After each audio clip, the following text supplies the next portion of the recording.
guys, welcome to my channel. Here I have the most common struggle that we all face in an interview as a discussion. The first statement that an interviewer may often raise on us is introduce yourself. So there are many ways by which we can introduce ourselves to an interviewer, and here I come up with some steps for giving a formal self-introduction in a better way. So the basic etiquette we should have for an interview is dress code, body language, and self-confidence. So when you are introducing yourself, you should have a good eye contact with the interviewer. Also, make sure that your introduction should be within a minute. And there are 10 order of steps you should keep in mind in giving self-introduction. These are the 10 order of steps you should follow when you're giving a self-introduction. That is starting from name, followed by the birthplace, followed by where do you live, followed by the profession that you are currently working, and followed by the educational status and the family, then the strength, hobbies, area of interest, or you can say your skill sets, and finally achievements. Before going into these steps, first you should wish the interviewer by saying good morning or good afternoon or good evening. Then you should take a time to thank them for giving this opportunity. So which is an optional one. Needed, you can add this with the statements like thank you for the opportunity to introduce myself, or you can say it's a pleasure introducing myself here. After this, start introducing yourself by saying the name. So when you're saying your name, the formal way to say your name is my name is. So your name, or you can use I am and your name. So I have seen some people who might use myself and your name. But this is not the correct way to introduce your name to an interviewer. So you should use either my name or you can use I am. After saying your name, you can add your birthplace. That is, you can say basically I'm from your birthplace, or you can also say I was born and brought up in your place. With that, you can add where you're living at present. So for that, what you can say is you can add a statement that presently I live in, or you can say at present I live in the place. After introducing the place where you live, you can add your professional experience, or you can add what is your profession. If you are an experienced person, then you can add the statement, or if you are a fresher, then you can skip this statement. So when introducing your profession, you can say like I work at, so here you have to include the place where you're working, or the company name of the company where you're working, as the position in which you are at. So you can say that I work at HCL, or I work at TCS as a manager, or you can say as a team leader, or you can say as a software engineer. So you can add the position here. You can also add the statement like I work for the company. So here company name as and your position here. So after profession, you have to add your educational background. So coming to educational background, you have to start from the recent degree that you have completed. So when you have completed your bachelor's in engineering, then you have to say that I have completed my bachelor's in, you can mention the department here, like I have completed my bachelor's in computer science and engineering in the year. So you can mention the year. Then after introducing the bachelor's in engineering, then you can go for your 12th class. So I have done my 12th class with, if you got first class, you can mention that. Otherwise, if you have got distinction, you can mention that here. In the year of completion. Also, you can add I completed my 10th class with either first class or distinction in the year so and so.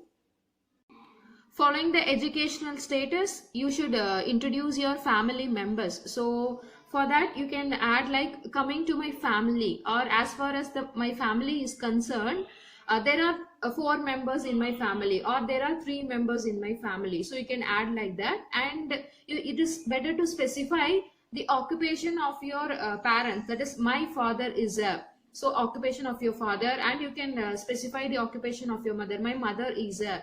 So if your mother is a homemaker, then you can say that my mother is a homemaker. And if you have an younger brother, you can mention that I have a younger brother who is pursuing his, or who is doing his 10th class or 12th class. So you can mention that. If you don't have a sibling and you are the only child in your family, then you can specify that I am the only child in my family. The next step is your strength. So whenever you are saying your strength, don't start with that my strength is, so or my weakness is. So please don't start like that. Instead you can directly mention your strength, like I'm a hardworking person, or I'm an easygoing person, or you can specify that I have a good grasping capability. So you can mention your strength like this. After strength, you can include the hobbies you have. So when you're saying your hobbies, please specify it very carefully. Like instead of saying that my hobby is reading books or my hobby is gardening, so you can specify that I love reading comics book. That is what kind of book you are interested to read, or what kind of gardening you are interested to do. Like I love gardening with different kinds of plants, or with different plant species. So you can mention your hobbies in this way. Then after hobbies, you can add your area of interest or your skill set. For example, if you are a computer science engineer, then you can say that I have a good knowledge on, you can mention some of the subjects here, either a programming language subjects, or other subjects. Like you can mention either it can be a C or C++ or Java, or data structures or DBMS. So you can specify that you have a good knowledge on some subject. And also if you have already been certified by some other organization, then you can add that too, that is I have been certified as like a Java developer or a C code developer by some Oracle corporation, or you can add like this when you have certified.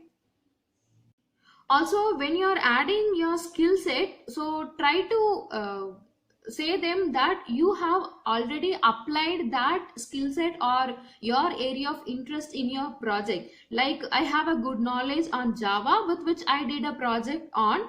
So what is the title of your project? You can add some a project title. Then after adding the skill set, so finally you can end your self introduction with achievements by stating the achievements. So when you're stating your achievements, you can say the things that you have done well. It is not only when you secured first rank in your college days, or when you have secured first rank in your school days. Okay, it is not only an achievement, but you can also add some of the things that you have really done well. It not only includes academic side, but you can also add the details, like you have won a medal in sports, you have some other achievements, like, so you can add those achievements here. And you can also say that you have secured good marks in all your examinations so far you have written. So you can add up things that you have already or you have really done well as an achievement here. So this is how you can give your introduction. So for giving this self introduction, please have a good practice on all these steps. So without practice, we cannot achieve anything. Have a good practice on this. Also, as I mentioned, please do not prolong your self introduction more than a minute. Try to complete it within 80 to 90 seconds.